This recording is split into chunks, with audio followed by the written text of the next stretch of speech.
Maharashtra CTD नामक एक घरोई विस्फोरक उत्पादन कंपनी गंजाम जिला जगन्नाथ प्रसाद निकट घाटीपल्ली और लंडे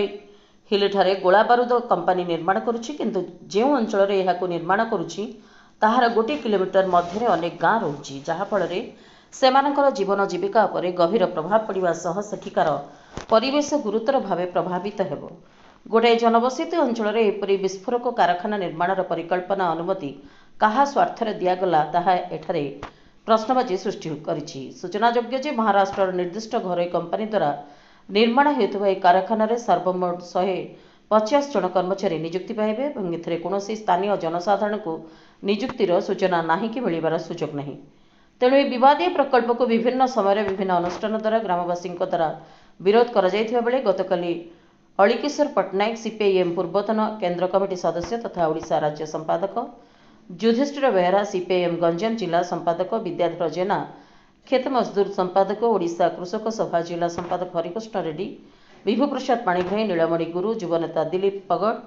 दीनबंधु जेना वरिष्ठ आईनजीवी तथा सीपीआईएम नेता अभिमन्यु गौड़ नेतृत्व में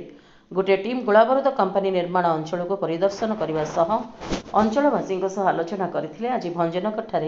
एक सांबादिक सम्मेलन में हलिकेश्वर पट्टनायक सीपीआईएम पूर्वतन केन्द्र कमिटी सदस्य संक्रांत में निजर मत देवा सह एक विरोध करते। आसंता 30 हेबाकु थिबा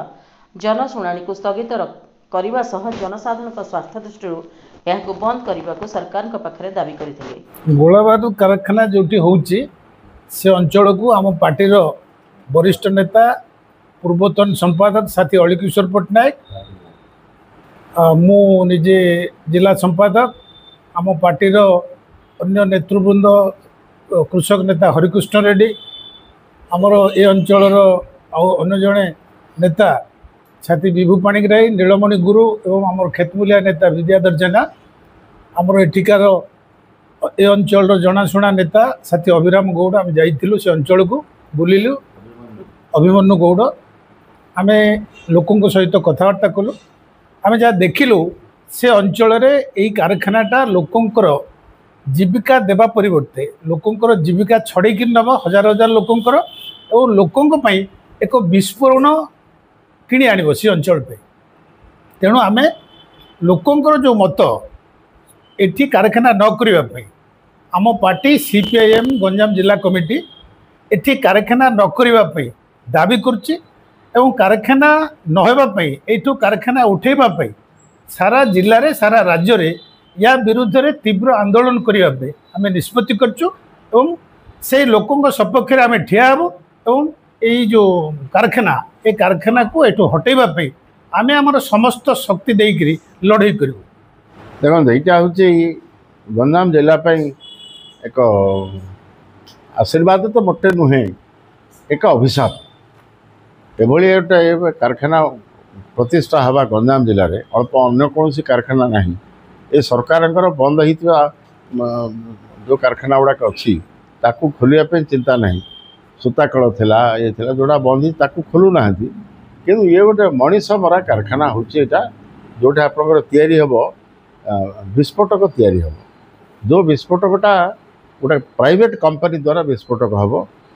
एवं से विस्फोटक व्यवहार करा माइनिंग एक्टिविटीज रे माने खड़ी खदान को फुटेबाई यूज हम एवं द्वितीय हूँ यहाँ आपंकर विभिन्न गोला बारूद निर्माण यहाँ यूज हम एवं यहाँ अत्यंत विपज्जनक स्थिति आनिब से अंचल एवं ये भंजनगर सब डिविजन आपंकर जगन्नाथ प्रसाद तहसिल लंडे हिल एवं घाटीपल्ली एभलिया गोटे अंचल करें से जगह देखिलु एवं लोकों सहित कथा सालु एवं किसी सरकार अनुधानमूलक रिपोर्ट की भी आम देखिलु से कहुचे मात्र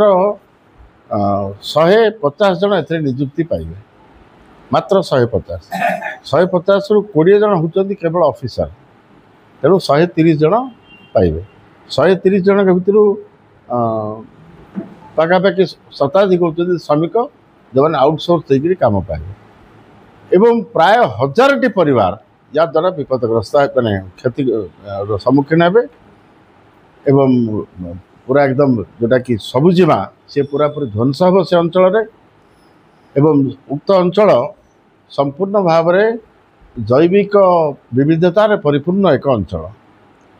एवं जार प्रभाव प्रतिकूल प्रभाव परिवेश उपर पड़ो चाषबास उपर पड़ो सबुठार बड़ विपज्जनक कथा हूँ यार जो सामाजिक आकलन पर राज्य सरकार नवकृष्ण चौधरी उन्नयन अध्ययन केन्द्र जोटा आम सरकार अच्छी भुवनेश्वर रे एक रिसर्च इन्स्टिट्यूट ता द्वारा जो आकलन करते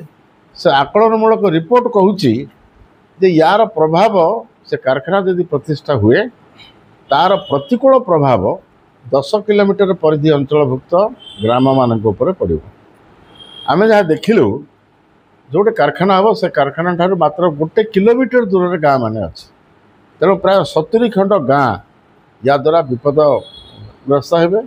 विपदर सम्मुखीन हे संपूर्ण भाव में एक प्रतिकूल प्रभाव पड़ो एवं जदि जनशुणाणी हम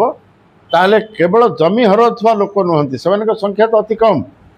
किंतु समग्र से अंचल जो बासिंदा अच्छा जो मैंने क्षतिर सम्मुखीन हे से चाष व्यवसा जीवन स्वास्थ्य ये सबकि गोटे प्रतिकूल प्रभाव पड़ो। गंजाम जिला Bhanjanagar Purushottam Mahapatra report prime TV Odisha.